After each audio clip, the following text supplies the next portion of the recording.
Some of you may not be aware that Forge World is actually one of the saddest places on the internet when it comes to miniatures. You might think to yourself, but surely Games Workshop is a vast company. They have thousands upon thousands of models. They have so many products, so many different games, there's so many different ranges, so many different armies. How could Forge World be classed as sad? How could you look at Forge World and think, man, that is a desolate wasteland with nothing to entertain? How could you possibly think that? Well, you see, the thing is, you're not looking in the right place. See, if you look at the Warhammer 40,000 page, there's a vast array of things to choose from. I mean, there's 214 models within the armies of the Imperium. There are 113 in Chaos. If we look at the Xenos armies, it's not quite as much as that, but you know what? There's a good variety of stuff. Plus, it's got a vulture right there. How could you not love that? It's a similar story when you look at the Horus Heresy, because once again, there is a vast array of cool stuff, although admittedly they have somewhat spoilt it by putting the customised Contemptor chests on the front page banner.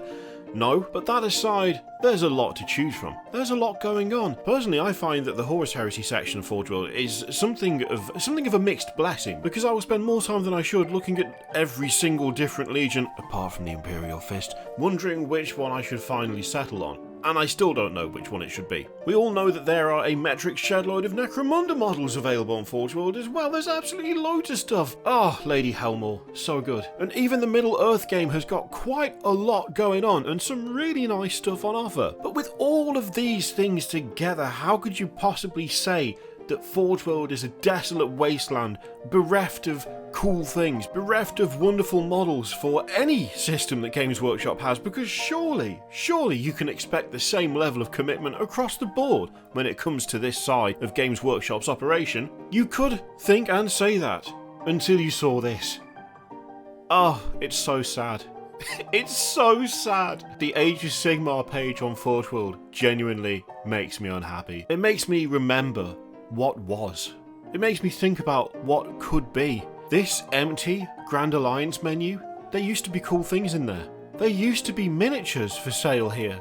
There used to be things that actually looked kind of interesting and different, and whilst it may not be 100% where Age of Sigmar is right now, there were still so many unique models on offer, and now all we have is this. All we have is this. There's nothing else. There's nothing else going on here. It is a desert.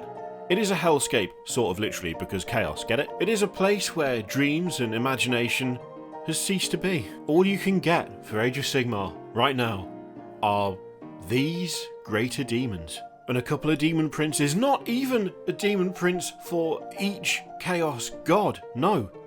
You've only got Nurgle and Khorne. It's not even like equally representative in its much diminished, sad and pathetic state. And what's worse is the realisation as you're looking at this meagre offering that the only reason these are still for sale is because they're also available as part of 40k. If it wasn't for the fact that these could be used in both systems, this page wouldn't exist at all. Now there is some small hope. There is some small hope. When the Old World is launched, then we'll probably see an Old World section on Forge World, and we'll probably see some really cool stuff available there, and it might make its way into AOS as well. Possibly. It also may not. I don't want to get anyone's hopes up. But it might lead to some sort of reinvigoration, some sort of expansion, whereby we might actually get some cool alternative stuff for Age of Sigmar, in a place where you used to be able to get cool alternative stuff for Age of Sigmar. Right now though, there's pretty much nothing. It's just a graveyard. Not even a graveyard, in fact, because there's almost no evidence that it exists at all. There's just an empty, shallow grave with the headstone. It's been snapped off. It's lying on the ground. You can look at it if you want to, but why would you bother? RIP Forge World AOS section. You were special, but clearly not special enough.